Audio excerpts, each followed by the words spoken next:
Welcome to the Cedar Valley News Podcast, where the voices of a small town meet the headlines shaping our world from the front porches and fields of Cedar Valley. We bring you reflections, stories, and questions that matter, connecting real lives to real events for faith and community. Walk hand in hand with today's headlines. This is a Cedar Valley News, sponsored by Readers and Writers Book Club. Greetings. This is Chloe Papadakis, and I'll be your host for today's Quiet Echo. You've probably seen the headline by now: government shutdown. You've probably heard the talk shows calling it a crisis. But here in Cedar Valley, life feels mostly the same. The grocery shelves are stocked. Paychecks still land on Fridays. Kids still forget their lunchboxes. The world, somehow, keeps turning. And yet, not for everyone.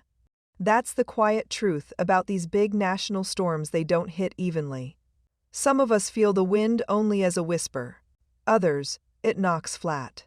A friend told me this week, "We're fine. My husband's job isn't federal, we've got food in the pantry."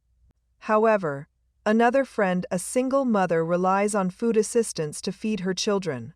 For her, this shutdown isn't a headline, it's a heartbeat she can't steady.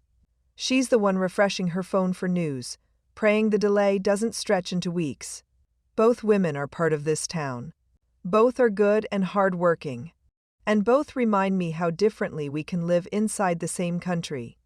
Maybe the real shutdown isn't just in Washington. Maybe it's the closing of empathy when we stop wondering how others are doing because we're fine. Here in Cedar Valley, we can choose something better. We can still ask, "How are you?" and mean it. We can listen before we speak, open our hands before pointing fingers. Because the health of a nation isn't just measured in budgets and numbers. It's measured in compassion. Whether neighbors still care about neighbors. So even if your life hasn't changed this week, look around.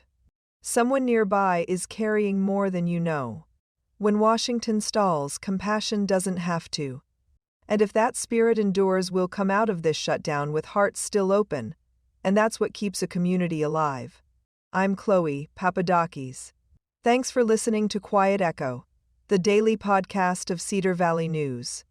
It's free, it's fresh. Join us in Cedar Valley News, you'll feel right at home. You've been listening to the Cedar Valley News Podcast, where small-town voices meet the headlines shaping our world. From faith and family to front porches and fields. We'll be back with more stories connecting real lives to real events.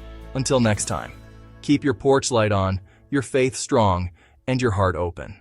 This is Cedar Valley News, sponsored by Readers and Writers Book Club.